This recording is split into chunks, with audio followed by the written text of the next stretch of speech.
Welcome to the Doomer Optimist podcast. I'm your host, John Johnson. My account on Twitter is Scratchy Johnson.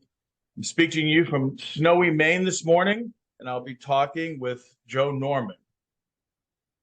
All right. Can I call you Scratchy? That's like how I know you. It's gonna feel awkward to call you John. I know. Yeah, of course you can. A lot of people call me that, but my kids started calling me that when they were young because of just shaving. You know what I mean? They just started calling me that, and then it kind of stuck. It's like somehow it's perfect for you, and it's definitely perfect for like your Twitter vibe and everything. So it just sticks, man. It's really sticky. So I see why it's I stuck. don't know which one formed the other. I don't know. I don't know. Who knows? So what should we talk about? Well, the reason I wanted to talk to you is because I feel like over the past few years, you've had so much foundational uh, things that you've said that we continue to discuss, but just because of the way the timeline works and it's scattered throughout multiple places, that people can't never see it, never hear it again, and don't realize that's what we're talking about. And so one of the things is just what it is you're doing with the complexity, Uh-huh. and how that affects everyday, kind of everyday life. Because I think a lot of people don't realize. I think they think it's like a specialized, it's ensconced in like a specialized scientific area. They don't realize that it's everything around them. And Mhm. then and then and then localism itself, and discuss some of that because that just keeps coming up, and I just feel like that it gets further and further away, and like everyone starts coming up with their own ideas of what it is, and we don't realize that where it started. I mean, it just Mhm. seems like it's gotten so diffuse when people are talking about it, and they Mhm. don't hear. They like everyone's having conversations, and then some people come in a month later, and that's just the how social media works. But Yeah, it's the nature of the medium for sure. And you can even see it in like single threads, like those threads that go on and on. And then like by, hour 30 or whatever, someone will hop in and start kind of rehashing things that have already occurred. Clearly they're kind of like not, I don't blame them, reviewing the entire thread. And yeah, so it's definitely the nature of the medium. Um, yeah, so complexity. I mean, the world is complex. I don't think it would take much to convince most people of that proposition. What does that mean? Well, for one thing, I think, in colloquial language, um, you have a constant conflation of complicated and complex. So I think it's important to at least in some way differentiate those. So what this is is complex? exactly what I was about to ask you.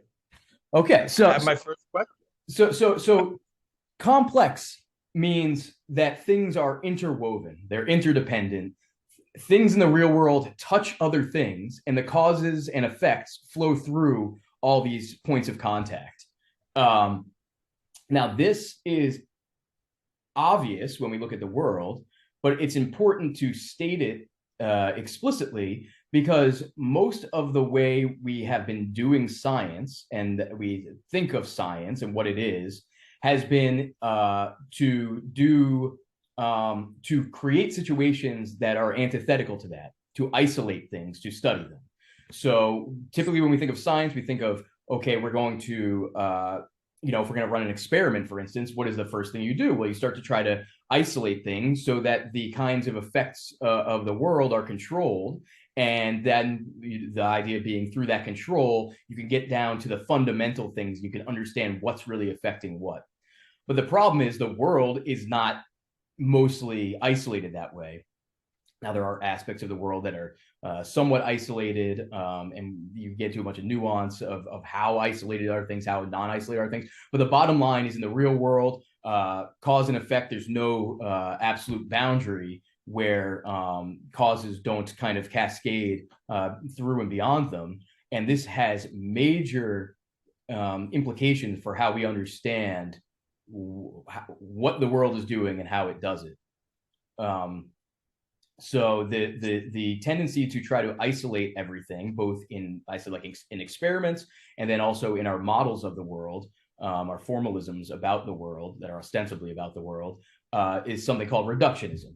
So there's all kinds of ways reductionism manifests itself specifically, but the general pattern is that you're trying to take things out of a context, um, isolate them, control their local environment, and study them that way with the hope that that will yield information that will then regeneralize back to the real world. And that's the step that typically does not actually obtain.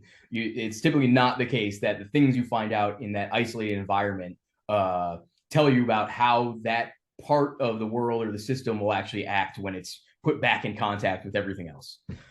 So you I can mean, I think that there's a I can see you can see how I could how tantalizing it is to try to clean up how you're thinking about something by isolating it. But you, as you're saying, I think you're changing it. You're irrevocably changing it just by isolating it. Even the way you think about it, not realizing the other parts. It is cleaner, like you're saying, and I can see how, like I said, it's easier to do. It's easier to set up science that way. It's easier to abstract things and think about them, but it's hard to remember that that's what you're doing is not the same as what actually happens or what it's could not it's happen. not the same, and it can only it misses a lot of important things. And that's not to say that there's no reason to ever do it. And in fact, in the real world, sort of as I was alluding to, when you're say building things, making things, or things are making themselves, like in biology, isolation is a really important aspect, right? Like the insides of my body are relatively isolated from the environment out here in the room for very good reason. So you know that's one of the things that's really interesting when you start to look at the patterns of biology, is how important boundaries are, just for that reason, to have um, um, conditional isolation of things such that they can operate somewhat independently of other things going on in the world nearby or whatever. So it's not that there's no role of reductionism in science that's proper. There is. And it's not that there's no role of isolation of things that's proper in when you build things, engineer things, design things. There absolutely is. But the thing about complexity is you start to, rather than these assumptions being unstated and implied and generally then unconscious, they come to the surface and you deal with them as part of the way you're thinking about how you're interacting with the world. My phone made noise. I'm gonna silence it. Sorry. I mean, when reductionism, I feel like at different times, as you come out of the Middle Ages, and then like when people conceived of the world as like, or in Western society anyway, the great chain of being, running from minerals through plants, animals, humans, angels, and up to God. Mm-hmm. And it was at that point it was still kind of a whole. Mm-hmm. And then at one point, like in the early 1600s or so, they started with microscopes, and the telescopes, I think, first, and then microscopes. And I think that they were able to see smaller or larger components. Mm-hmm. And it started off that, like, well, this is actually made of these things. And like, the more I look, the more I see, I'm saying that I think that, and from there on, like with the beginning of science, until now, the idea, I think, continues to spread. I think it's almost like just the way you start thinking, and I think it's hard to stop thinking that way It's very hard to stop thinking that way because I've said this elsewhere. There's an unlearning that's demanded, and that's much harder than learning. And so you have to stop certain habits of thinking that lead you astray. And I love. Well, I didn't know if we'd get to sort of connecting things up to God, but we've gotten there already, so that's pretty interesting. So yeah, there's where to begin here. So when you microscope in and you look at small things, or even like really with like Newton, it's not that he was looking at small things so much as he was looking at easily perceivable and potentially relatively isolatable things. Yeah. Um, and and one of the things that has made this so seductive over hundreds of years, as you've said, it has been the success of those theories. So you have like Newton's laws, and you say, okay, well, now I can start to predict the trajectories of the planets and things. Like, that's a very successful prediction. So it seems like there's something very powerful there, and indeed there is. And one of the interesting things that comes out of studying complexity is that, as it turns out, even if you were to get yourself into a situation where you know all the underlying laws of the behavior of the underlying things, again, once you put them in contact with each other, once you make a really big system of them interacting, then the system as a whole, or even just larger parts of the system, whatever, become very unpredictable and do things that you would not necessarily expect from just a study of the laws as such. So that's another piece of this, is that even if your reductionism is wildly successful in and of itself, once you get back to the big world, the real world, it only tells you so much about what's actually going on here and the patterns that ensue from that. Now, of course, and in reality, we never really finally have the complete set of laws and things. So we don't even get to that ideal situation. But even if we did, we're left with this issue that once the things start mixing it up in the general space, we still get strange, unexpected things where we thought we knew everything. Sort of Laplace's demon type of thing. Turns out Laplace's demon has all kinds of problems, that being one of them.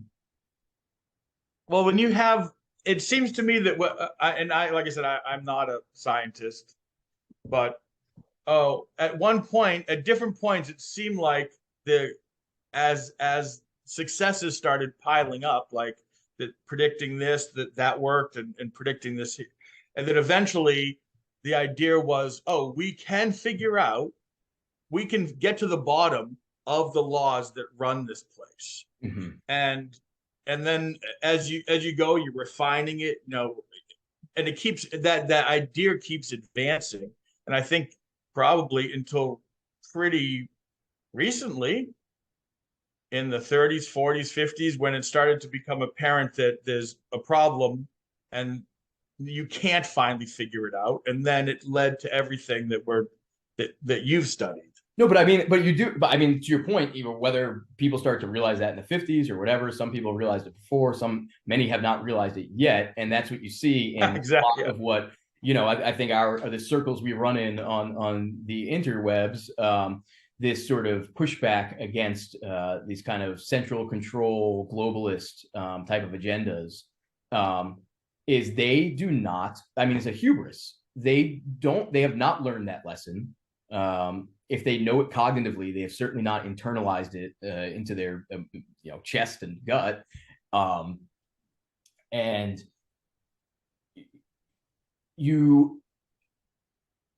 knowing how something works at that low level mechanistic level gives you no purchase on predictability and therefore control over complex systems.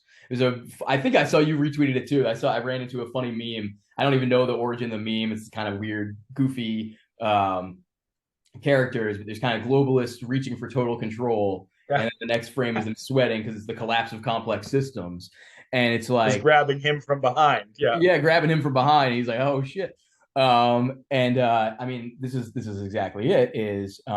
And this is something I've opined about not infrequently, that, well, sometimes when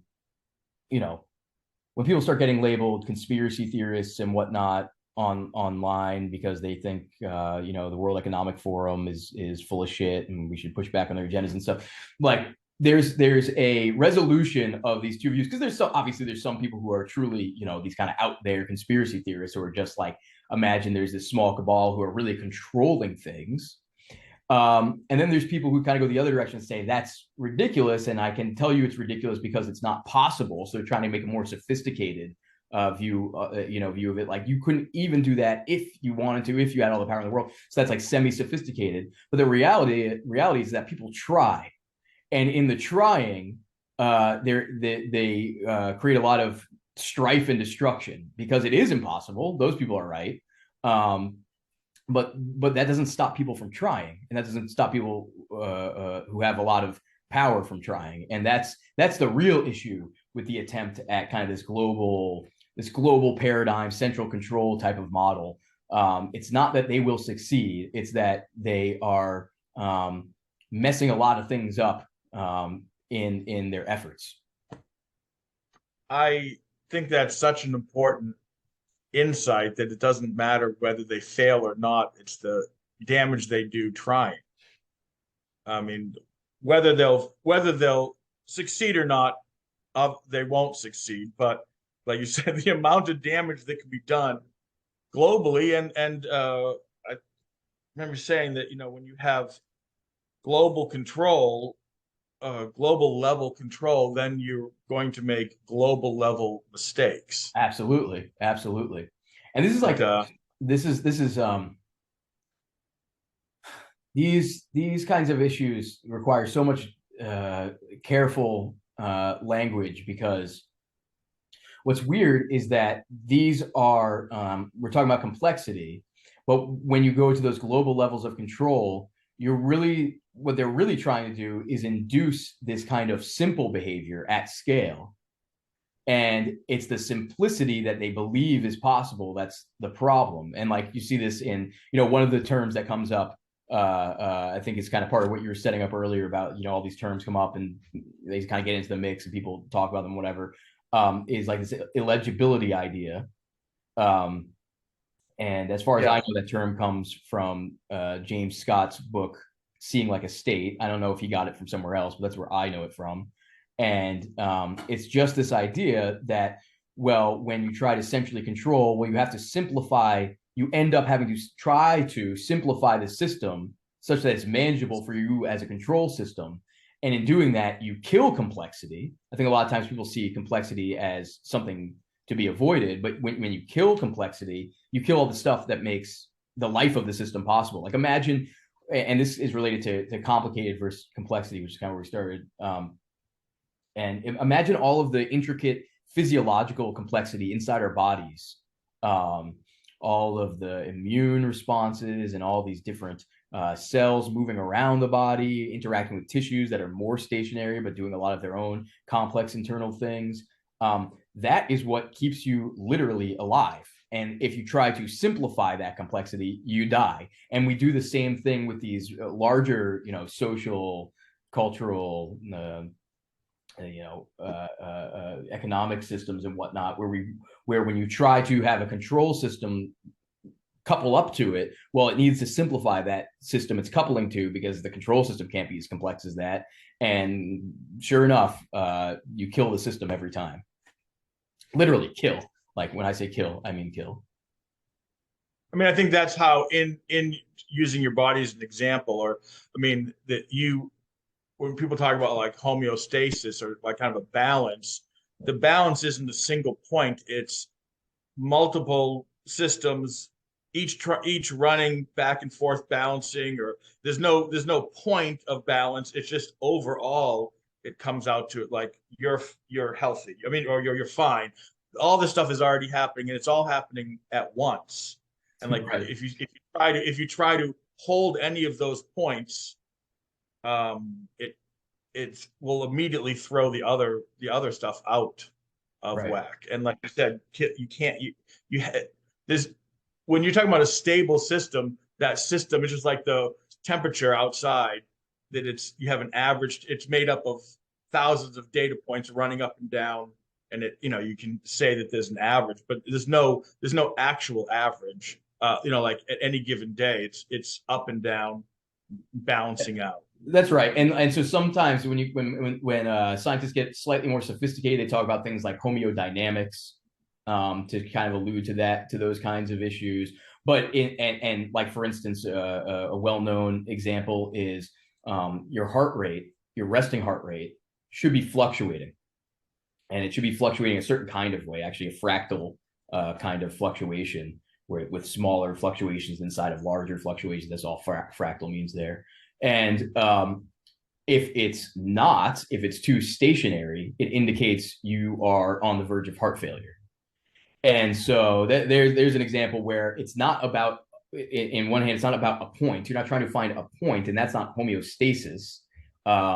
There's a constant kind of adaptation happening precisely because of what you're talking about. That there's all kinds of other things happening in parallel all over the place that are pushing and pulling and impinging forces and everything. And the resolution of all of those forces does not come from a central control system that solves for the resolution, but in the pushing and pulling in a distributed way, just like that. There's no central point where it's all finally coming together and solving out. It's in the push and pull that the solution is discovered and manifest.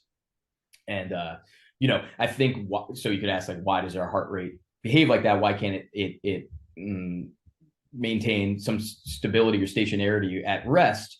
And there's multiple possible answers to that. One is that, well, your demands are actually changing even when you feel like you're at rest. But there's also the fact that you need to maintain the agility of the system so that when the true demands do change, you've kind of exercised those endogenous changes so that you can speed up, you can slow down, etc. So yeah, homeostasis is a funny thing because it's an extremely important idea, but yeah, it can lead to certain kinds of oversimplifications of the real world where things are, you might say, constantly in a process of becoming. They're never really finally there.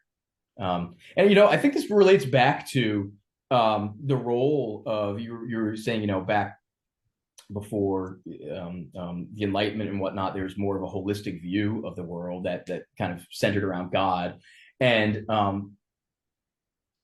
there's a lot of interesting ideas that were kind of seem to be present then, that it was God's will that kind of kept things working right and balanced and harmonized and everything. And this central distinction between good and evil is really how things are ordered. Are they ordered properly? Are the relations in their proper places? And so these are things that are top of my mind at the moment. So they're kind of jumping in here. I'm not sure if they're worth jumping into, but it does strike me that the impulse to central control was dampened a bit by that more holistic view with God at the center. And if you read carefully, at least on my read, God is not a central controller, but rather a enabler of spontaneous ordering through free will principles and laws that things follow locally. I think it is amazing that, knowing, like you're saying, what we know now, that the conundrum through the ages about why this free will, that people argue back and forth about over centuries, and now there's like the movement that there isn't any free will, which I don't even really understand. Does it? And because I was thinking, after hearing those arguments, I think that if there isn't free will, then inventing the idea of free will is the smartest thing we ever did. Can you say more about that? No, I just that this. After hearing, I started to listening to some people, the argument that there isn't free will, that everything is predetermined or pre-forecast, or that you don't have free will because you don't know where the idea comes from. And it's like free will is like you're making a decision. And I think the way the definition of it is, since you don't have a conscious thought about what you're going to do, shows that you don't have, that's part of their argument, that you don't have free will. But at the same time, it doesn't I think that our world makes so much more sense. As if you all assume that we all have free will, and then the whole thing falls into place. And like you were saying there in the previously, when God was more central, I think part of it is that you couldn't try to control that last bit out, and then, so everyone, the people, not that they don't, but I'm saying that the urge to try to control that last, every part of it, of existence, would have been viewed negatively. Mhm. And now it seems like that's, with, like I said, with everything, the new technologies we have now, I think it continues to entice people that maybe they could control every last thing, between the surveillance and the metrics they collect about you. And maybe we can like knit this all together in a way and actually control people. And I think that whatever technologies all the way back, that urge is, that urge is always there. And they haven't figured out how to do it yet. I don't think they can. So this is interesting, and one of the problems I'm going to continue to have this conversation is I'm thinking of a million things, and I'm like, which one should we go down right now? And one of the things is, so you were talking about localism up front, and also this idea of distributism has come up in this kind of doomer optimist space Yes. a bunch, and I think these are worth discussing, and it's worth discussing in the context of this issue of free will, and because let's, without the kind of ontological debate around whether free will could in principle exist or everything is determined by some set of underlying laws, it's kind of the meat of the debate. Wherever that falls, what is clear is that people on the level of human beings in social systems have certain decisions that they want to make, and then there are systems that they're embedded in that have an interest in what they do that may or may not be in line with what they want to do.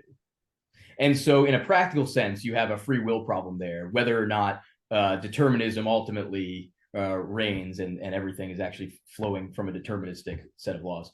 And so you have this question of, well, the paradigm that seems to be unfolding now is, well, and this is nothing new, is like, well, there's a certain view from the center of the state generally that the system ought to be some certain way for various reasons, whatever. And then the question is, how do you get the people to act right, how we want them to? And of course, the libertarians are right that ultimately the buck stops at the end of a barrel, and if you don't quite constrain yourself to where the system wants you to be, then they'll come and they'll point it at you, and they'll either put you in a cell or they'll pull the trigger or whatever. And that's clearly true. Now, at that point, obviously, it is against your will what is happening to you. And okay, now let's contra this. I wanted to connect this back with distributism and some of the debates and questions around distributism and how it might be possible to manifest a distributist society. So what is distributism? I guess in this context, we should like talk about what I'm talking about, not just assume people are in on the conversation. It's this kind of, it came out of Catholic social teaching and developed in major part by G.K. Chesterton, Hilaire Belloc. I'm also right now reading Pope Leo, can't remember the number, 1891 encyclical Rerum Novarum about the distributist idea. And the basic idea is the one of subsidiarity that comes out of the principles of the organization of the Catholic Church. And the idea is things that need to be taken care of. You got to put food in your belly. You got to put a house around you. You've got to put clothes on, things like that. Things that need to be taken care of should be taken care of as locally as possible. If you Right. can get your potatoes from Scratchy up the road, then you should get your potatoes from Scratchy up the road, not from, I don't know, New Zealand or whatever. Assuming you're Yeah. not, assuming you're in New England like we are. If you're in New Zealand, get them from New Zealand. That's exactly the idea. Is like you want to get things as closely as possible. You don't want to and I think this is a good place for complication. You don't want to overcomplicate the processes by which to produce things.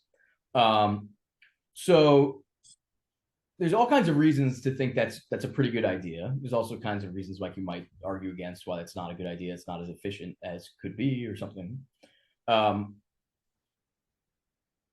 But the bottom line is when you organize things as locally as possible in that way, you get a much more robust system because failures and perturbations can be accommodated for by parallel systems that are doing similar or same functionalities, and adaptability.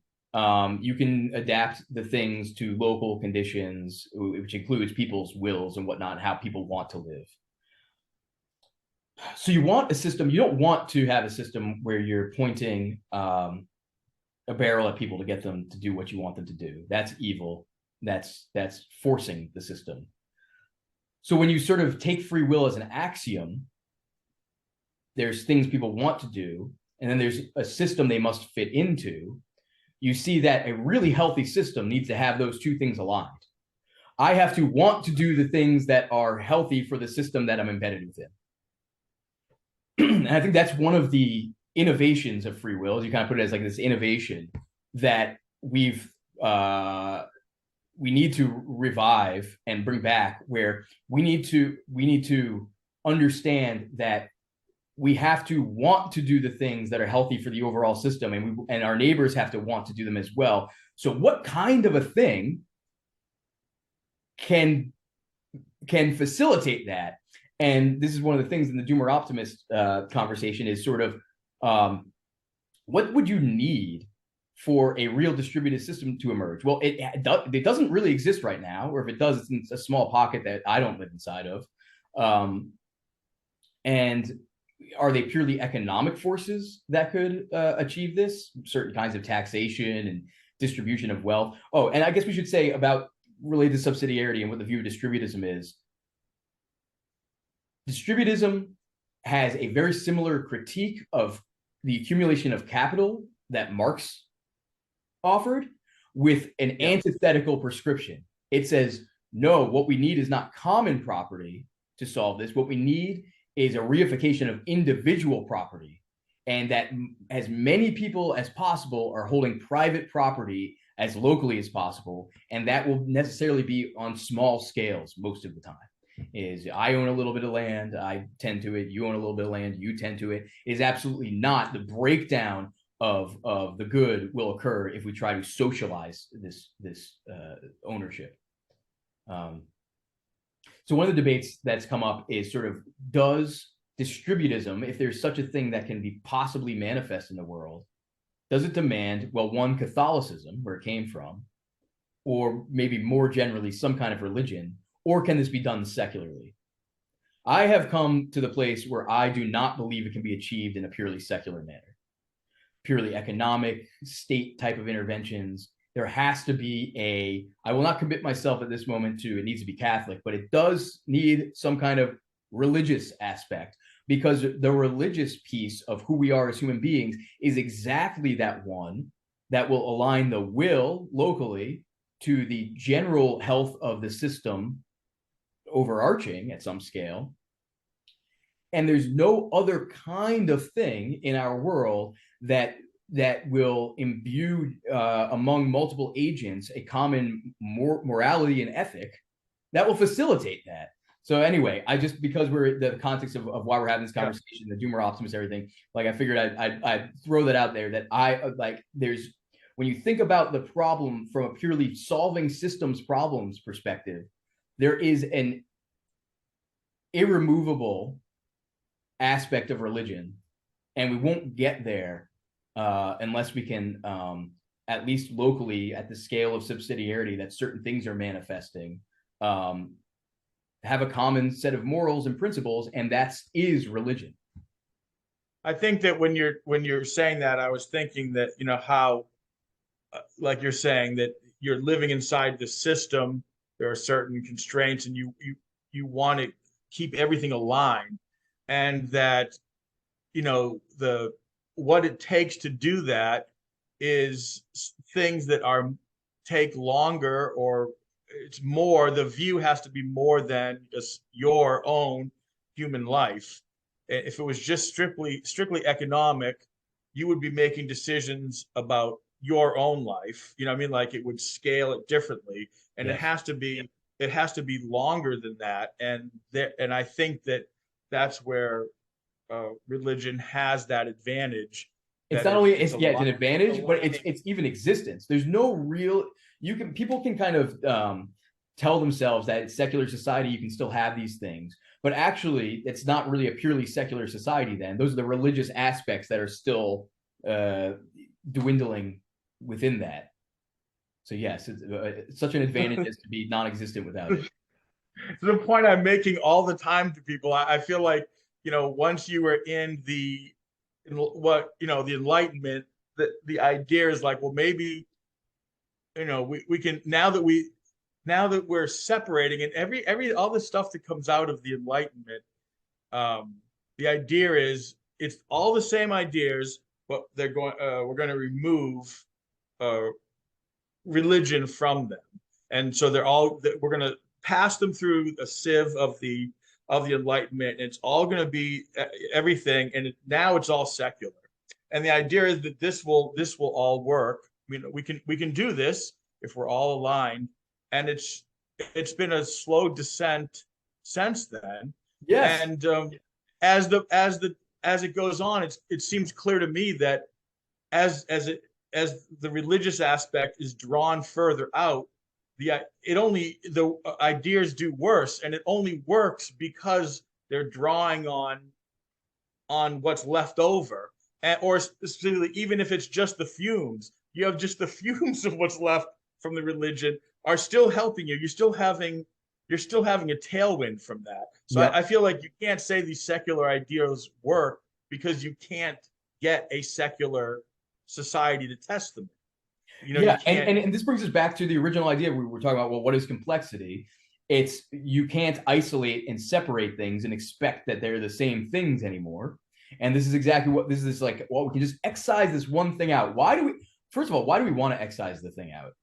And I mean, the answer is, it might be multiple answers for different people, but in general, I think the answer is pride and ego, and it's because we are too sophisticated for this. Um, we want to excise it because we've rationalized and we've decided it's embarrassing to kind of say these things and believe these things because and what is that? Who's embarrassed? It's pride,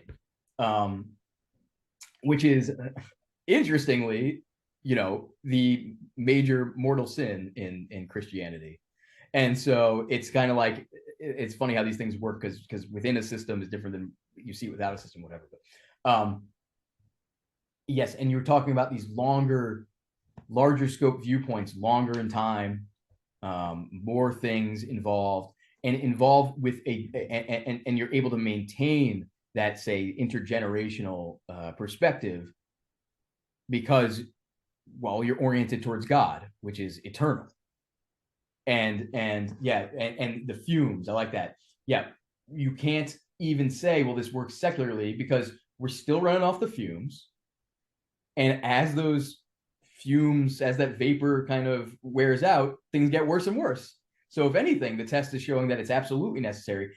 And just if you just examine inside or like start questioning yourself, even like a perfect skepticism shows the necessity of religion, because why is it good to survive?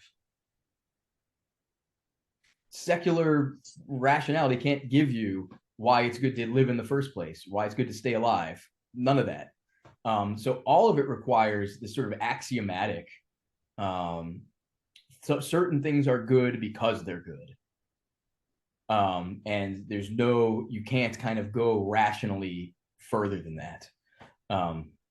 So it's interesting. And I know you're aware, Scratchy, but for context of people who are listening who are not aware, I'm personally where complexity has kind of been one of the things that has shepherded me down this path. But I personally am on a path of religious discovery for myself and with my family, where I was raised secular, I would call it. Although there were those fumes. Those fumes are definitely there, and that's a lot of where my personal morality came from, is the fumes that I did not recognize were fumes. And there's a synthesis of all of these different strands, and ultimately the fact that they synthesize, that they converge, is itself a compelling reason to kind of keep on that path, if you will. Anyway, I think that when it is interesting how all of it has the same thing for me, has come, so many of the things have converged. And the reason I wanted to do this, when I first heard, I think you on, I'm trying to remember what podcast it was, and I can't remember why I was even listening. I think I had listened to was it John Robb, a podcast that was interviewing him, and then you were like further down the line, and I listened, and I, as soon as you were talking about complexity, what's funny is I just dealing with at work and projects and just the actual interaction with the world had led me to all these ideas. Of course, I don't have the vocabulary that describes them. Like, in other words, when I was going to ask, we were going to talk about, I wanted to just discuss so people know about emergence, but these ideas that once you hear them, like, oh, that's what I'm thinking about when this happens. That like that you can't have a prescription for what's going on. You're trying to solve something and you can see it's more than these A, B, C, D steps. It's more than that, and so you're like, okay, this is complex. And then how do I approach it? Like, how do I still have to do the job? Like, how do I approach this? And through different jobs and things that I've noticed that, so it gets to the point where you have this feeling, but you don't. And I think there's a lot of people. I mean, I'm sure that anyone who's paying attention, who does manual labor, who has to interact on that level. I'm sure people in the military. I'm sure like that you have, as long as you're interacting with the world, like the things that go wrong and the extent of things that can go, like you have an aim, and then things that things will go wrong. What I mean? Let me restate that. There's a lot of people who don't think they think you just complete these steps to make it happen. And that you can beforehand lay out what those steps are, exactly how they will go, and everything will go exactly as planned and blueprinted, for sure. And one of the things you just said is like many people who are in contact with the real world realize these things about emergence and the need for self-organizing types of behaviors to solve problems and all of that. But I have been impressed by the degree to which even people in contact with reality can maintain a stubborn view that no, the last plan just had a problem, and this next plan, well, I know about that problem now, so this plan will finally work and reality will conform. So there is that stubbornness that is quite extreme in some, where it doesn't matter how many times the world smacks them, they just keep on doing that same thing. And so yeah, we can talk a little bit about like sort of like to your point, like, okay, this stuff, clearly I'm dealing with something that's complex, and probably more complex than most people appreciate, even where things seem like they're simple. Something like a construction project or something, where it seems like, well, I should be able to have the blueprint and put the thing together, and that's the thing, right? Well, complexities arise, uncertainties there, it's always there. So we can talk a little bit about that and sort of practical approaches to that. And Chris Alexander is sort of my main source of inspiration for thinking about how do you conceive of those practical approaches to those kinds of things, where you need to design and build things, but you can't necessarily plan them all out because things fall out of the interactions of the things you're building and the interactions of those things with the environment they sit in, and It's just can't be all foreseen, bottom line. So you have to have a different kind of approach rather than hoping to foresee and predict everything.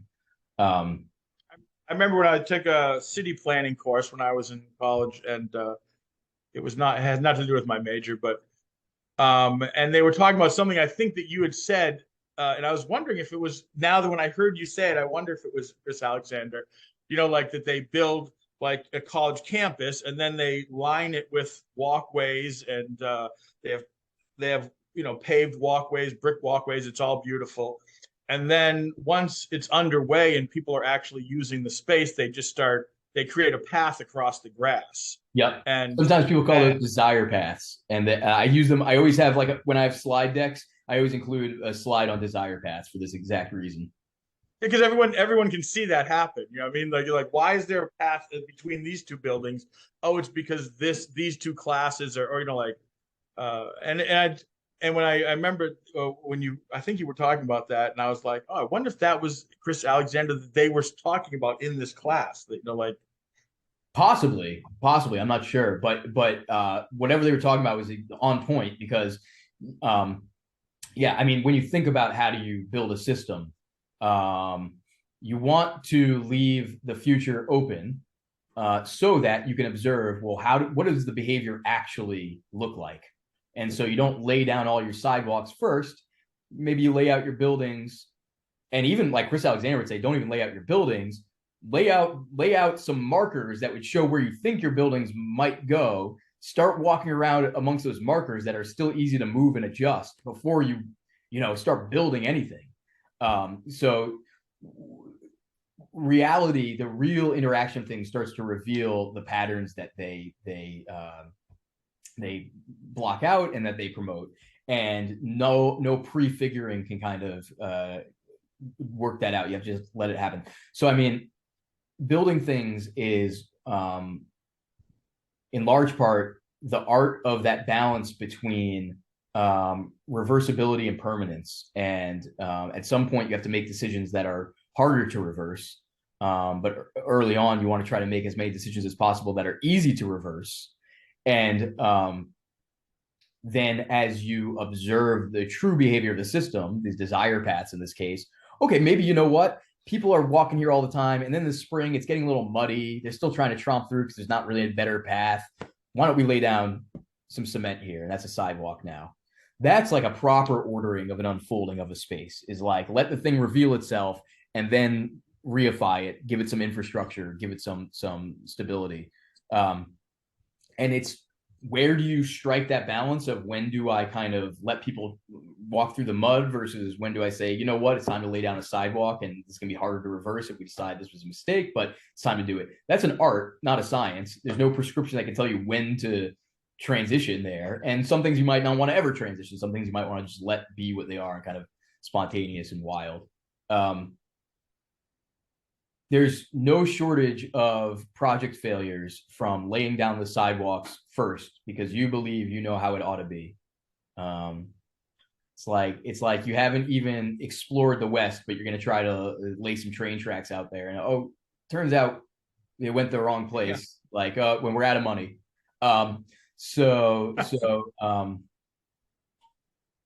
In some way, it's discouraging how frequently I see this problem.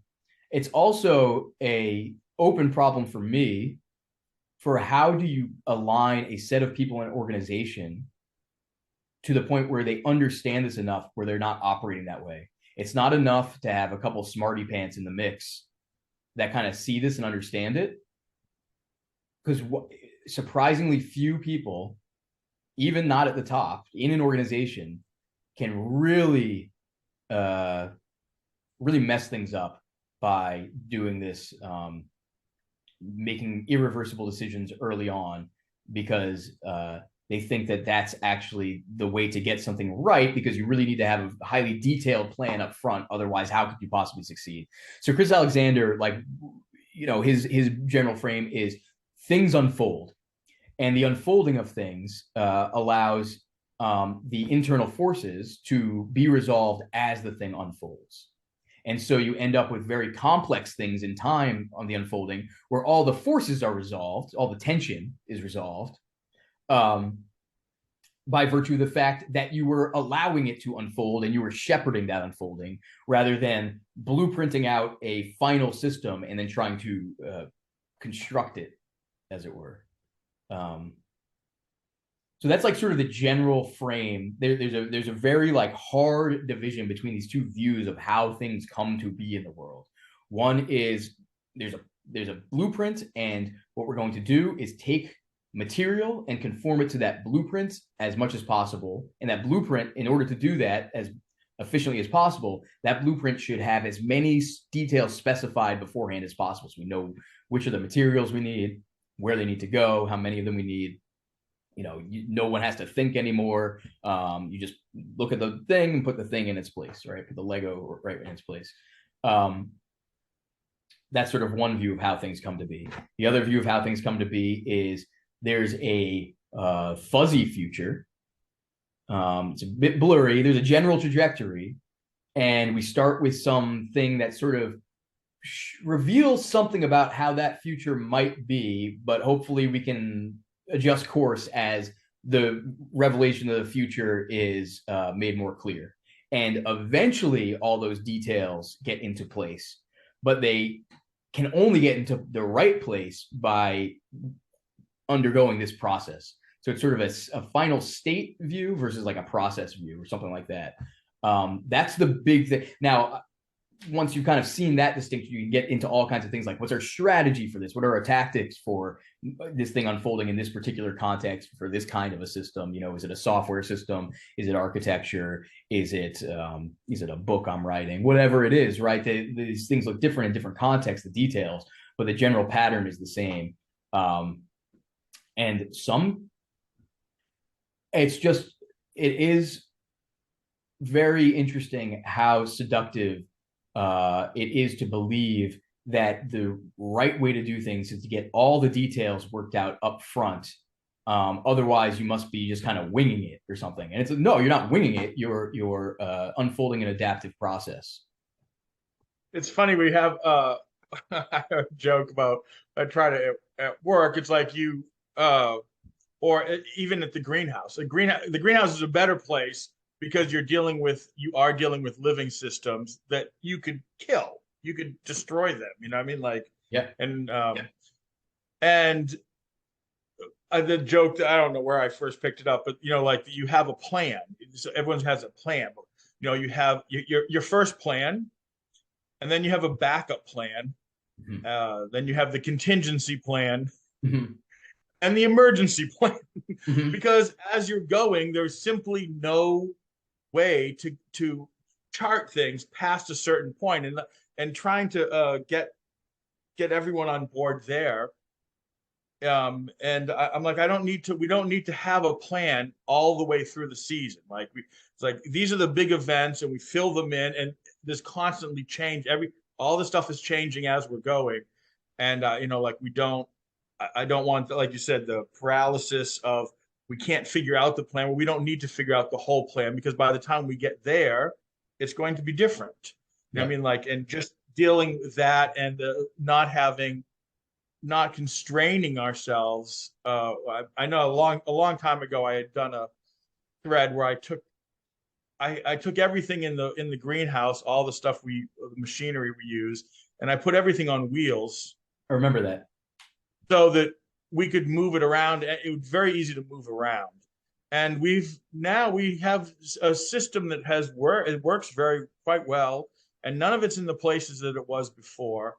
And this is so interesting. It's such a good example, and it's so practical, because one of the critiques of this sort of taking the view of things unfold and you can't plan them is, well, then what are you saying? We can't do anything? And it's like, no, that's not it at all. Actually, the analysis paralysis comes from thinking that you need to plan everything. Instead, what you need to do is put energy and effort into the flexibility and the openness that you need, like putting wheels on things. And what putting wheels on things is a kind of humility. You're saying, I don't know where the hell this stuff should go. And maybe it shouldn't always be in the same place. I don't know. But that doesn't mean, the humility does not mean I can't take action. It means that the action I do take is very distinct from what it would be otherwise, where I say, I'm going to put wheels on these things so I lower the energy barriers to the shuffling and the rearrangements of things, given that we know we don't know. So it's not because this is such a funny like inversion that happens where people think the paralysis comes from recognizing the unpredictability of things. Well, if we can't predict anything, we can't control anything, then I guess we're supposed to put our hands up. No, it just reorients where you put your time and energy and how you approach those things. My wife has a constant low level of annoyance with me because some of the fences I have up around the property are really kind of ramshackle and kind of like just some T-posts and kind of strung between, and not too worried if it's the tension's there right now because it doesn't matter for the purposes and whatever. And they don't look that pretty because for that reason sometimes. But I'm like, we're gonna move that fence in 6 months. Like, I'm not gonna spend the time, making it so pretty when I know we're gonna move it. So it reorients how you spend your energy, and at some point there's going to be some of those I'm going to say these are in the right place, and then I'll make it prettier and all that. But it just reorients how you spend your energy, and it's amazing. You have to think there's a couple of like mental switches that I find are very powerful. One is moving from sort of directives to constraints. Directives is sort of this will happen, this will happen, this will happen. A constraint is, for one thing, by degrees. A directive is kind of a absolute constraint where there's only one path. Or you could have sort of completely unconstrained where things are kind of wandering everywhere. Or something in between where you're sort of saying, well, I know it's something in this zone. So I can put boundaries here and here on kind of what I'm doing and where I'm spending my time, but it's somewhere in here and I don't know where exactly. So this switch from call it directives to constraint-based thinking. How constrained do I need this space to be? Very unconstrained, very constrained, or something in between? I find very useful. In fact, that's sort of the way you start to talk about things in systems because they become too complex to talk about their specific trajectories, even theoretically. So you start to talk about the constraints of the state space that the thing occupies or whatever. There's another one I was going to bring up, but I lost it in discussing that one. So it might come back. It might not. Funny you should just exactly what you said is we actually, through all the animals we've had and the different things we've done, I have no permanent fencing for that reason. And if I'm running, like when we were running sheep, rotating them around, after the first few times, I got to the point where I knew how big of a bite to take out of the land, the grass, and then had to include a tree for shade and whatever. And I could leave the ground posts in, and I just moved the fencing and then hooked it back up to the ground post. But if we were doing sheep constantly, then I could make those lines permanent. But then the next year it would be cows, and then it was wrong for the cows, or it's pigs or something. And so literally that keeping it flexible, because I think the important thing is what your aim is, what you're aiming to do, and then that changes all the other parts. Yeah, you can't even assume. You should not even assume that your aim will not change. That's part of what changes. Right. Yeah. And the thing I just wanted to say, since what you were about that, is about when we did that and moved everything around a few times and tried different stuff, and I want to say that the thing to me is, you're getting closer to having the system align is when everything is easier. And it really is, it becomes easier. And you're gaining more from the same amount of input, whether it's hours you're putting in, and the amount of hours to do any given task have dropped because of, now, the costs have gone up because the labor costs keep going up, but I'm saying the amount of time is less. The amount of real input, yes. Like energetic input, never mind economic. Yeah. That's absolutely, yes.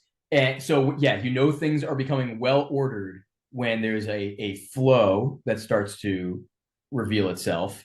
and you're not feeling a lot of tension. In fact, I mean, I think I got this from Chris Alexander. I now try to, now there's all these other kinds of forces inside oneself, whatever. I try to notice when I'm experiencing a tension, either on property or in the house, and say, okay, something's not ordered right here. There's a tension in what I'm doing. And there's some kind of a rearrangement that could occur that would relieve this tension and allow the flow to be better. And you feel it in your body and in your mind. And it's not always, that doesn't always mean you know exactly the right solution, but you know that there's some tension that can be resolved further. And I think when things are flowing right, they're also more spontaneous, right? So it's easier, and it's also more spontaneous. It's just sort of flowing out of oneself without a lot of premeditation or conscious figuring and things like that.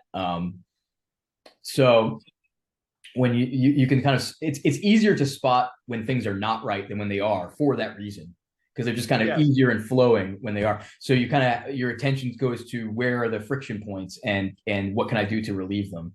Now, for me, this is a constant. I grew up, like, my personality is such that I was the kid that always had a messy room. All my shit was disorganized all the time, all over the place, and I still have that tendency inside of me.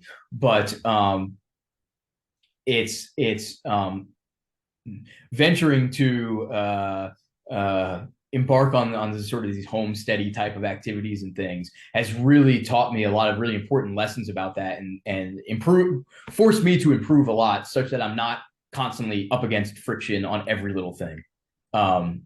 Now it's still, because like I said, you sort of feel the friction. It still feels that way because the next thing I feel really consciously is that next point of friction. So it's just sort of a succession of friction. But when I look objectively and where was I a couple of years ago, 5 years ago, versus where I am now and how I do things, how things flow, how things operate, it's like, wow, it's like a different world. It's like I'm like a different person in that sense.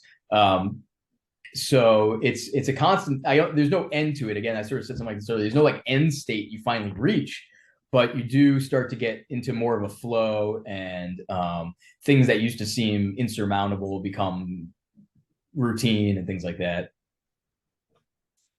It's like you're saying, you have to be in it. And I think that's part of what you were saying is like, with this, you have to get close enough. I feel like you have to get close enough to start being wrong, and start making mistakes. Yes. I mean, I think that a lot of people, when they plan stuff, when I hear people, a common thing is when one of like the kids is talking about how something's gonna happen, about like, especially like picking, like accomplishing something that involves time and driving, or like I gotta go. One time one of my older kids was like, they had to go to the airport to go, and they had to make it to the airport, so we had to take a boat, a bus, drive, and then find a place to park, and this whole thing. And they just worked it backwards, like, well, the plane's at 4.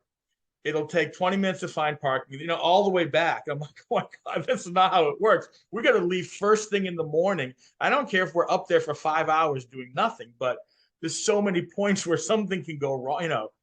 And this kind of the difference between planning it, where everything's perfect in your head, where it didn't happen, but in order to get anywhere, you've got to get into the mud and blood and start being wrong and making mistakes. And that's the only place you can start seeing what, mistakes are the information. They're the information.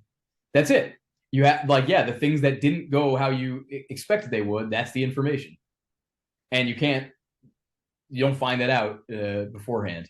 Yeah. So, I mean, that's part of the reversibility thing, is you want to keep things very reversible, especially when you don't know much, so that you can go make a mistake and go, oh, that was a mistake. Why was it a mistake? What was a mistake about it? Let me make my next move that will buffer for that, so I can make a different mistake and discover that. Definitely. So I mean, and this shows up in all kinds of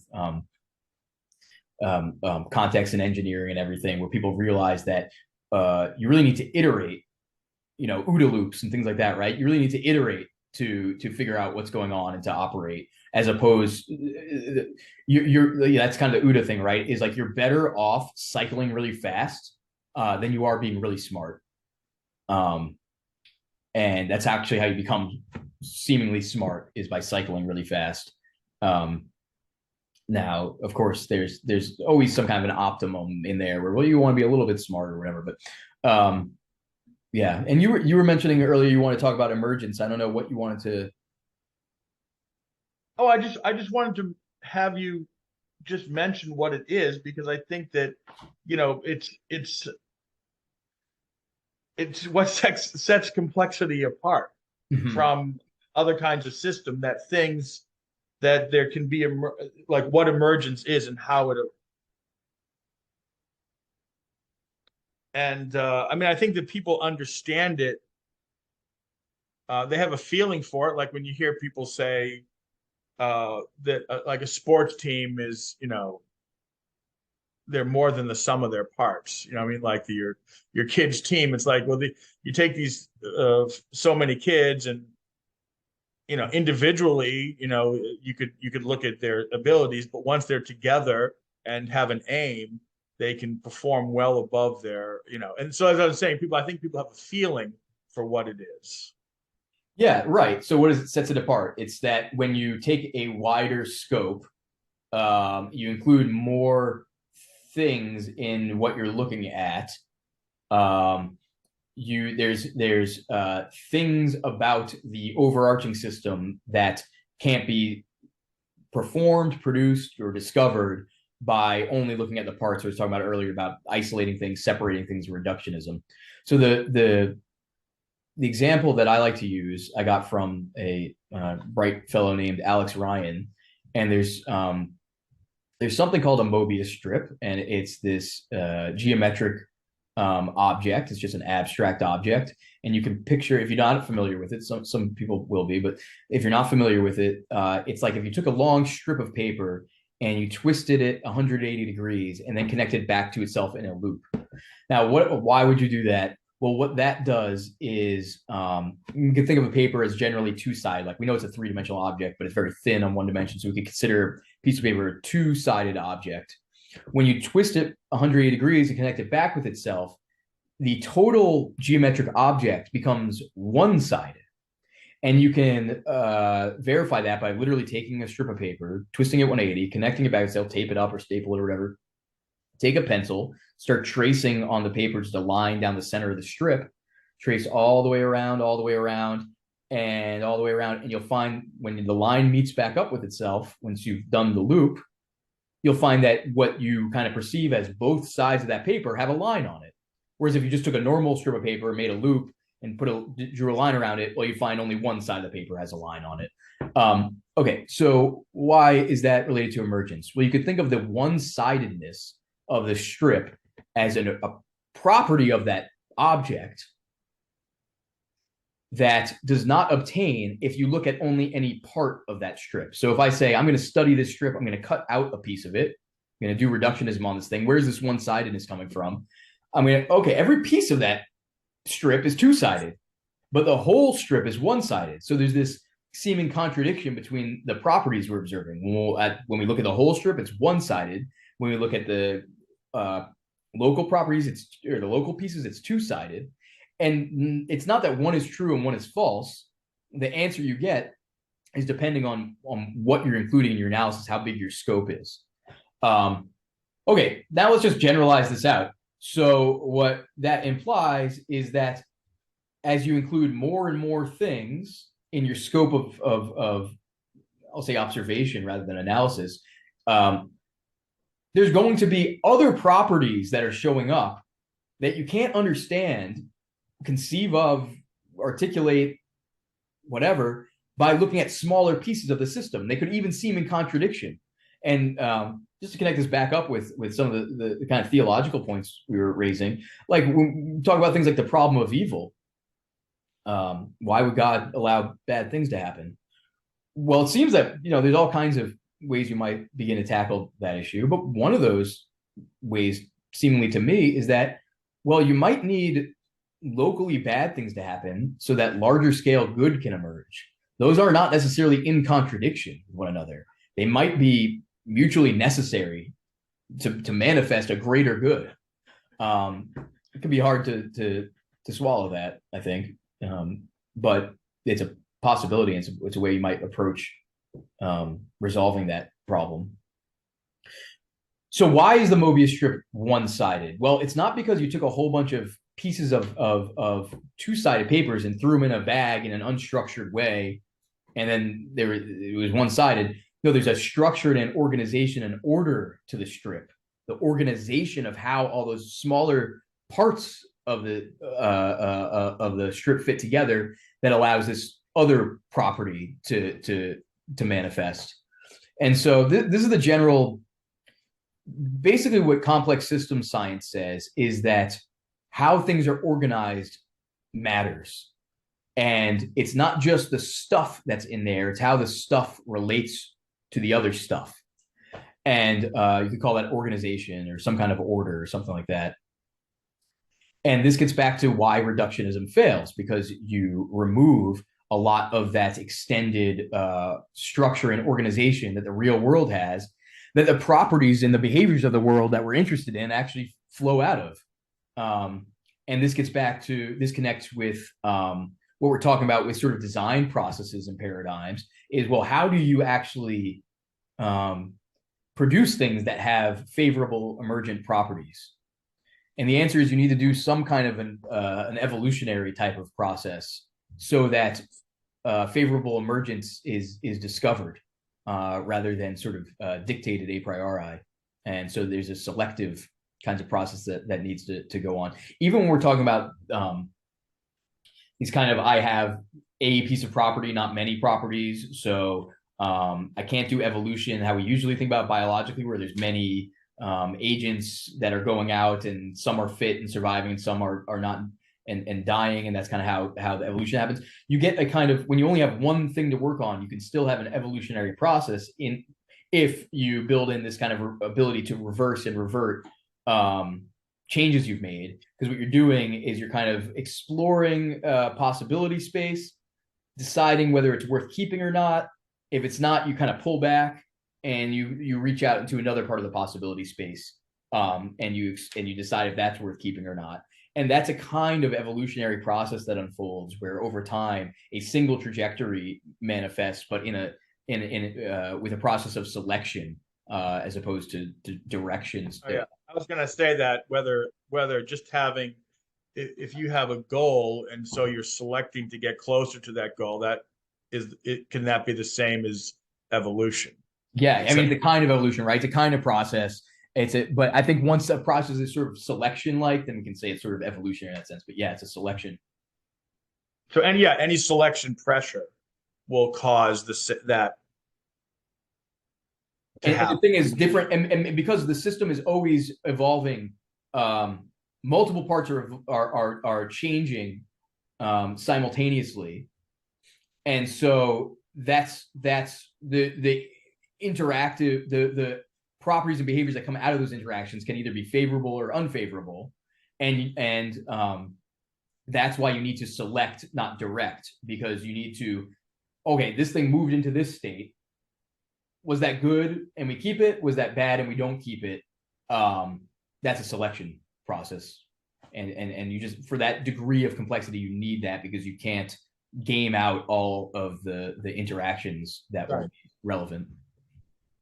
It's funny when you were saying about once you take the strip apart and that you have, it's looking at all the different parts of it. And I feel like when you were saying, I've heard you say about that, one of the things about localism that's different than it's any other way of arranging things is the density of information that passes in other words, since you are, as opposed to like ordering something online, that you know the person, and so there's that. So if it's some kind of exchange, it could be barter, it could be that you're paying for it, but not only is there that information that's passing, there's also other social information, that you know them so many different ways, so that Yes. the interaction itself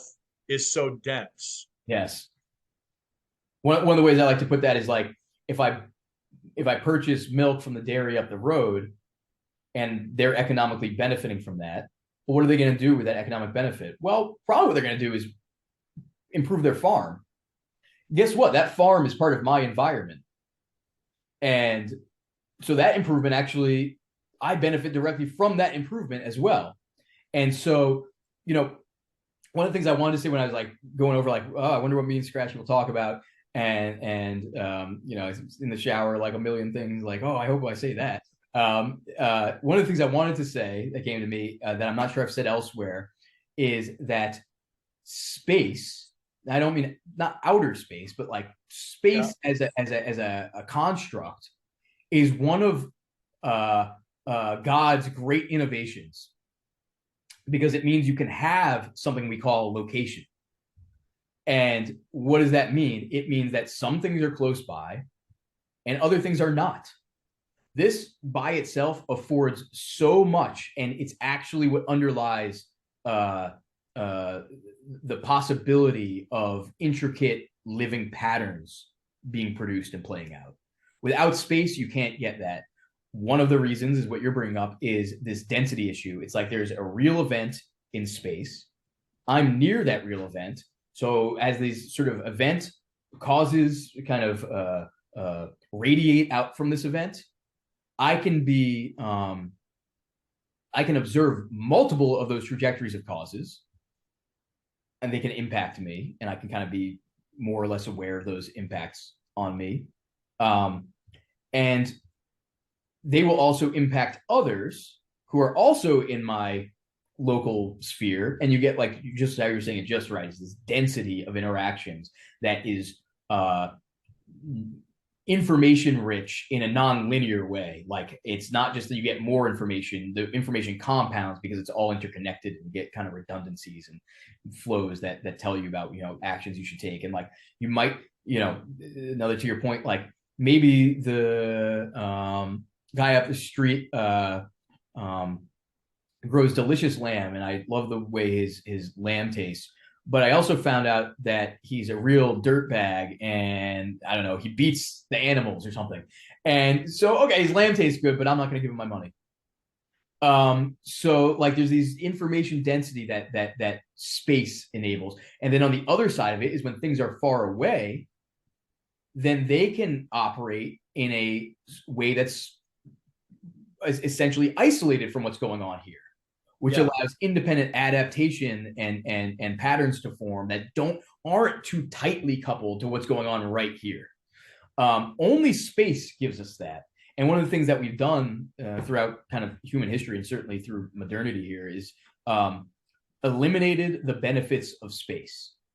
And, you know, whatever your view on the COVID pandemic are, it's a great example of showing how as you start to add long range connections into the systems. So you can think of space as a kind of network, where network is like nodes, which are, say, little circles in your head, and edges, lines that connect them.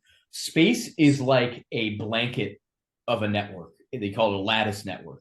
It's like, well, I'm a node, and what do I connect to? I connect to sort of near neighbor nodes that are right around me. And what do they connect to? Well, they connect back to me and to the nodes that they are near. Some of them I'm not as close to. So if I wanted to get to those nodes, I'd have to go through my neighbor to get to their neighbors.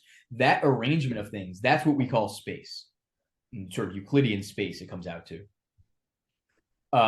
You can kind of mess with that topology with things like airplanes, as it's like, well, yeah, I guess sort of technically, in some sense, for me to fly from Manchester, get myself to New York, something, then fly to China, yeah, I have to go through all the space as we sort of think about it in a Euclidean way. But the time with which it takes is so rapid that it's as if I'm taking that blanket network, that lattice network, and adding a long range connection to it where I'm now directly connected. So there's this nonlinear effect when you start adding these long range connections into a system where the space, the distance between things collapses very rapidly. It's not like a linear die off. It's like yeah, space is pretty much preserved. Space is pretty much preserved. Okay, space is gone. We're now all so tightly coupled because we're actually all operating on one point. There's no space anymore. We've collapsed that way in many ways, certainly sort of economically, to where we no longer can have independent things happening with the benefit of space. So space is one of God's greatest innovations, and we destroy it at our peril. And this is space is, and the reclamation of space as such, um, is why localism, or it's one of the ways of seeing why localism.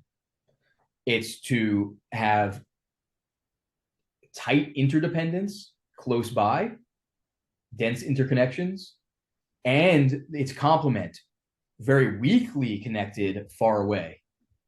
You want both of those things. That's the natural ordering of living systems, and we're destroying it. Now we have diffuse connections locally, but very dense hairball globally. Yeah, and it's interesting to me. Like another part is that we've stood it on its head, so that and you can't affect those faraway systems because you've been reduced to a consumer. That you're just observing, you're a consumer. And I think it's interesting that when I was trying to see where that when you were talking about taking things apart, and I think that that's what, like, so much you see this everywhere now, the way we're taking it apart, looking at the components and saying, well, what's the important part of this component? What's the essence of it? You know what I mean? Right. And we're going to remove that out of the system. And now I'm going to just sell that. Like we're going to so just like the same way when you see all of the food we have is now decoupled from the system around you, you know what I mean, that they'll make it out of different components, and then they'll add the vitamins in. Right. And yes. So I mean, like it's almost like it's kind of like fractional reserve banking, where you're actually getting less and less, and it's supposedly you're getting all the essence, but in fact you're getting less at all points. And this is the And thing. It's not that things don't have essence, but the essence is contained in the organization of the thing, even above and beyond in the particular stuff that is realizing that organization. That's what's missed, is once you break the way it's organized, like a bag of molecules is not the same as a piece of meat, even if atomically they were the same. Because a piece of meat has interrelationships among all those pieces. It's organized a certain way. Yeah, and I think that's where reductionism has that idea has gotten so led to this point where all of this stuff. So instead of like action, we're consumers, and instead of there being a density, you're just getting, like, if you're just getting the essence, it's just derivative. You're not getting the density itself. And of course you're missing all of the interactions in it. It's not the same that just take the components, put them together in a lab. And this is the idea that you see pushed all the time now with, especially over food or medicine, that all we have to do, you're missing this component, and we're just going to add this. We're going to give you a pill. You just take this. That's what's wrong with you. Mm-hmm. Not it's ignoring the whole part of it. You're that's like the depression thing, right? They say like, oh, a chemical imbalance, and it's like, well, what is the context within which people are becoming depressed? Don't you think that probably plays a role? And of course it does. And not to say that there can't be physiological issues that people have in certain things, but that's not the primary driver of things like that. It's the context they're within. And specifically in the case of like the example I pulled, like depression, it's like typically because the natural density of connections humans naturally will live amongst have been completely wiped out. And then is there a chemical imbalance? Well, I don't, that's not quite, that's like a really reductionistic and dumb way to put, even if there were some kind of a um, um, um, neurotransmitter thing you could detect or something like that. It's like, yeah, but that's not the source. That's a symptom. That's a symptom of something else. And what's a symptom of? It's a symptom of you need to scope out, see the larger system that's happening within. And this is a common thing. So there's emergence, and one of the things I don't see as popularly discussed with complex system science, but is every bit as important as emergence as such, sort of that there's this global, if you will, level properties and behaviors that systems have. But then there's also things that are seemingly local, that are actually local. They're local manifestations of global conditions. And like the depression thing is like that in this example. It's like the depression is something that happens to a person, but the source of the depression is the system that the person is inside of, not the person. They're not the source of it. And so these seemingly locally manifesting properties that are reflecting of a larger system are also everywhere. Like it's just like everywhere, and it's hard. It's very, our language is, you even see me, it's something I've thought a lot about, and I still don't have like quite the concise language I'd like to really put a pin on it. But you can look. I at one point a few months ago wrote a little example like with some basic network science to illustrate the point. Like you can imagine like a road network. Like, why is someplace a city and someplace didn't become a city? And it's like, well, it might be because how it's the place that becomes a city is typically because how it relates to other places that aren't that place. Well, the other places interconnect with that place easily, and so it becomes a city. So this kind of local property is in fact not something that would come out of itself, removed from its context and how it relates to other things around it. So this is just everywhere as well, and it's hard to talk about, and which makes it hard to use to operate with these kind of ideas. I also think, by the way, and since we kind of I went down this trajectory a little bit anyway already, I think that's part of one of the things that for me is quite compelling about Christianity is this status of Jesus Christ as man, a localizable person that is identical with, I don't even want to use the word system, but it was identical with some kind of whole, some kind of very eternal, and something that's outside of time and location, that is manifesting itself locally also. So it's kind of an interesting parallel there that I've been stewing on.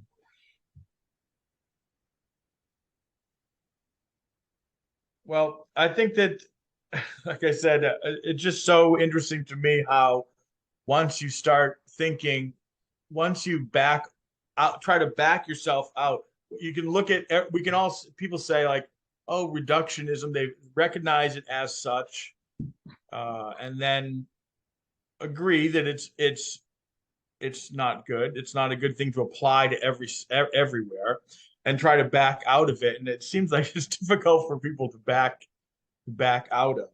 And like what's funny to me sometimes is how I see. Well, I don't know how to explain it, but reductionism trying to eat complexity. Mm-hmm. Where you like a perfect example is, I think you see all the time is like when people talk about global warming or something like that, and they're trying to kind of paper over the complexity involved, or somehow contain it so that you can, like say, we have to we're going to make these predictions, and like, yes, these are irrational, nonlinear, complex systems, or whatever the exact words are, but we're just gonna put these in a box over here, and then work it. Then we're gonna make these predictions, and they're fine because they're trying to like encapsulate it. What It you seems find like what you find with that invariably is it's always explained if you look at the sort of local incentives for the people that are wanting to box those things and ignore them. There's some, they have their own reasons, and they're not the reasons of, oh well, they really believe this is going to finally fix the world. Typically, it's typically something much more based than that, and kind of back to the thing about like, oh, how far is the horizon from my perspective, and it's kind of near horizon stuff where it's like, well, this is how I make my money, and then put the food on the Yeah. table, all It's that. just funny seeing with Davos in the news, like that it's currently everywhere that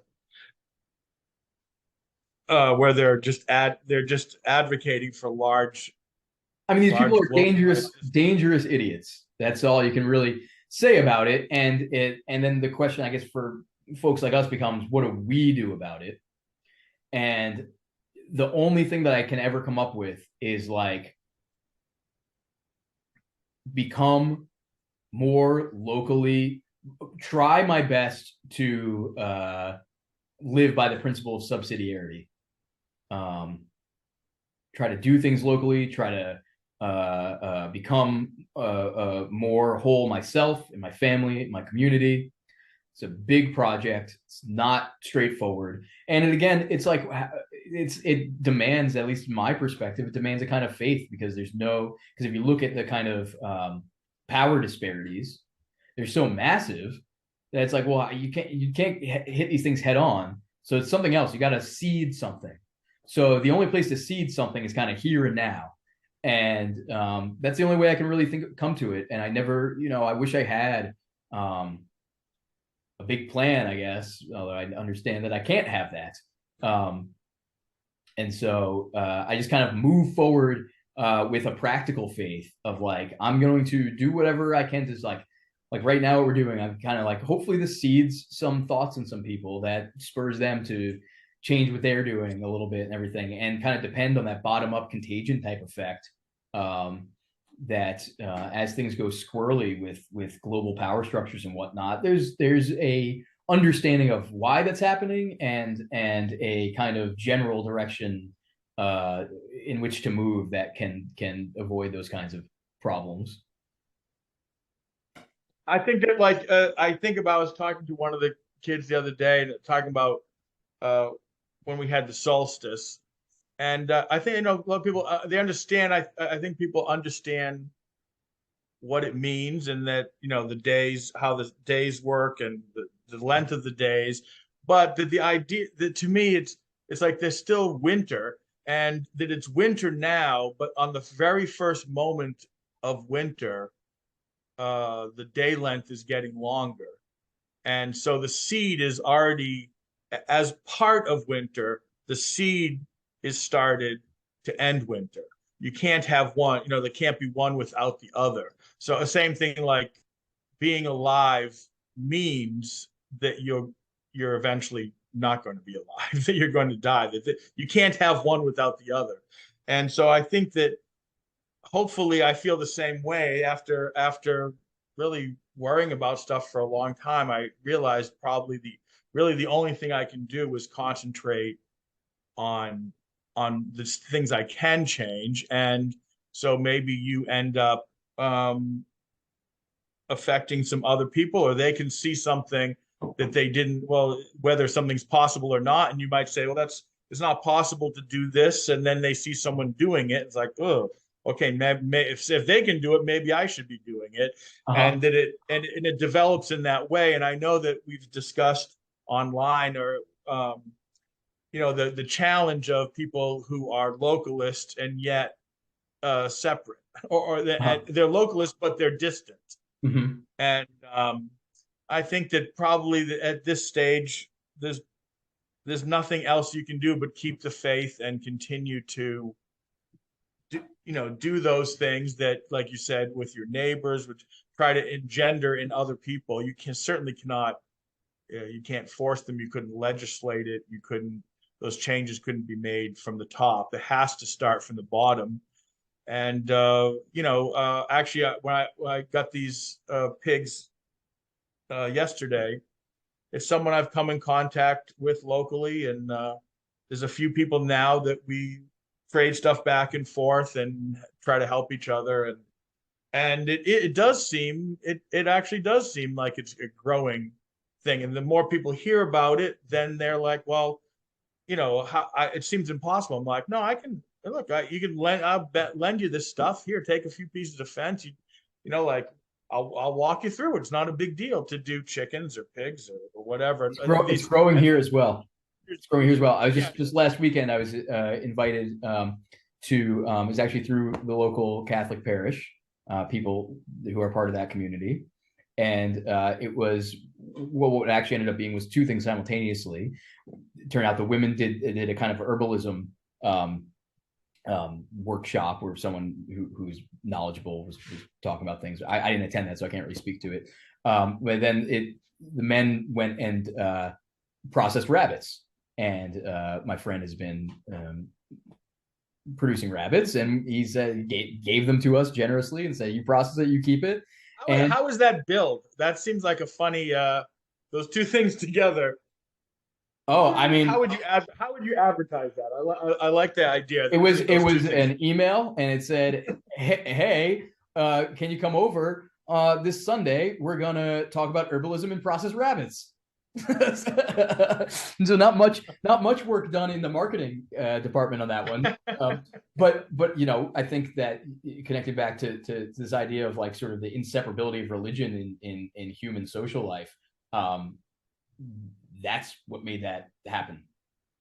The contents change, but the motivation doesn't. And this is something, and I'm not I appreciate Doomer Optimism podcast giving us the space to do this, so I'm not trying to attack anybody or anything here, but sort of an interesting note is I know Ashley's perspective is highly oriented around the importance of people with different sets of potentially beliefs and values even coming together over practical matters. And I think that she has a point. There's an important perspective there. The problem I see with that perspective is that when the practical matters change, what happens to the connectivity and the coherence among the people? Well, it will disintegrate is what I think we can see pretty readily. So we didn't all get together because we necessarily were all interested in either herbalism or processing rabbits, but that was a very valuable thing for us to do together in a larger context that is giving us the opportunity to cohere and to be together in a deeper way. So this is one of the reasons that my philosophy on this differs from Ashley's. I think that you want to invert it and you want to generate the community values as a primary base, and the practical things do give us opportunity to come together and to act together and to solve problems together. But that can't be the basis, because that will go away as conditions change. For what it's worth. How'd the rabbit come out? Oh, it's delicious. It was absolutely delicious. The kids loved it too, so it's a total win. My older daughter, toddler, loves eating meat off bones. She's just like really into that. And so she was all about it. And I shared this with you already, Scratch, but also for the benefit of others. One of the things I have to admit I'm taking some pride in is the closeness with which we're giving our children you're similar in your family, the opportunity to observe and to witness where their food comes from, including meat.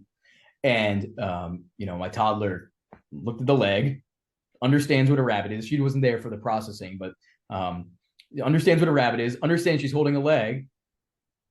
She's not even 3 years old. And this is the kind of, we have this separation in our culture of what is meat? It's that thing that comes in the styrofoam package with some random shape that who knows where that shape comes from, whatever. She understood it was the leg, and she was actually playing as she was eating it, going hop, hop, hop, and eating the meat. And yeah, she's a little young, and she's going to have some aha moments about all the connections entailed there, and the fact that the rabbit had to die for that. I don't think she's quite processed yet. But nevertheless, we're setting her up so that she's not 30 years old, thinking, meat comes from the supermarket, right? So simple things. I'm really after these simple things in life is where I'm trying to get myself re-densifying those connections, if you will. Right. I mean, I think that the how rich the connection is and how meaningful the food that connection is between, that she has that available to her. It's not simply that the meal has more meaning, or that she can. And like I said, when we as we're going along, there's more and more time where it's like, oh, everything we're eating we made or grew or raised. That's amazing. And as you're, it's just kind of it. Even it's we're doing it for years now, and still, when you're sitting down and like your whole family's there, and and you can say everything here or most of it, or I mean, like that. Of course, there's always things that I haven't been able to do yet or figured out. But it's just kind of interesting that it makes it so much. It's so much more wholesome. It's so much more meaningful. Wholesome. I had to laugh because my daughter. I have one daughter who really had that same thing with the eating it off the bone, eating, eating chicken, whatever. She actually purported for a while that she was half mountain lion when she was younger. Nice. Yeah, no, but I think wholesome. I like that word a lot. And it's because it obviously has the word whole in it, WHOLE. And this connects back with this, like, what has really been the impulse for me to pursue complexity. And it's this intuition that there are these wholes that we are generating and parts of and all of that. And that is what we stand to lose with this sort of perspective and behavior reductionism, is this dissolution of wholes, disintegration. And yeah, it just captures so much of like what I'm really after personally, is the wholesome. Yeah. I think a lot of Well, I think that's so. And I mean, I know that, people have a lot to say about attempting to do this stuff because I admit that it is probably easier to make money and go into a store and buy stuff or get it from Taiwan or China, in the store, and let someone else do it. But I mean, I also feel like, what are you going to do if you're the person that matters to?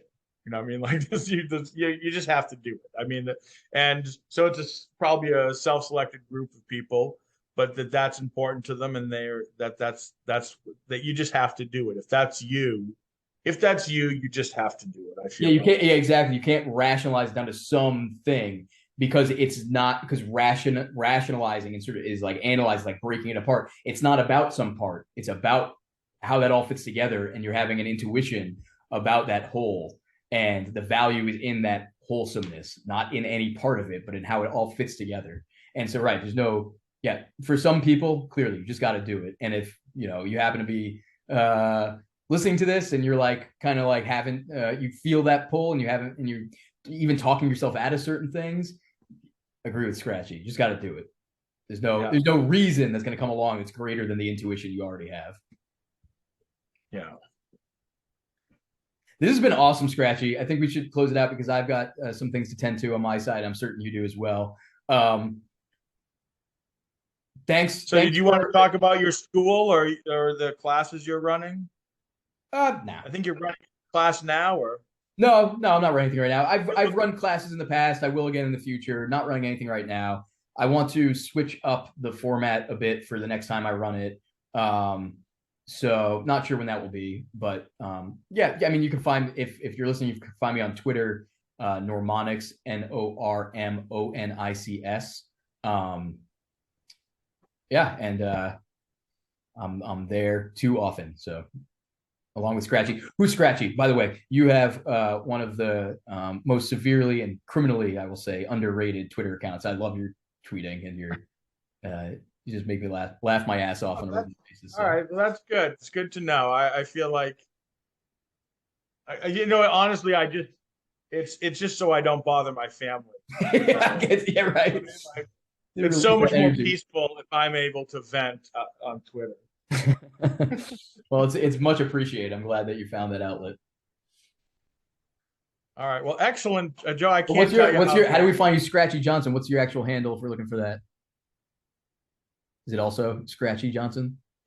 Yeah, it's at Scratchy Johnson. Okay, just ask Scratchy Johnson. Okay, good. I'm always there. You know, it's easy when you're working for yourself, when there's 5 minutes to go see what everyone's arguing about and throw in your 2 cents. I mean, I'm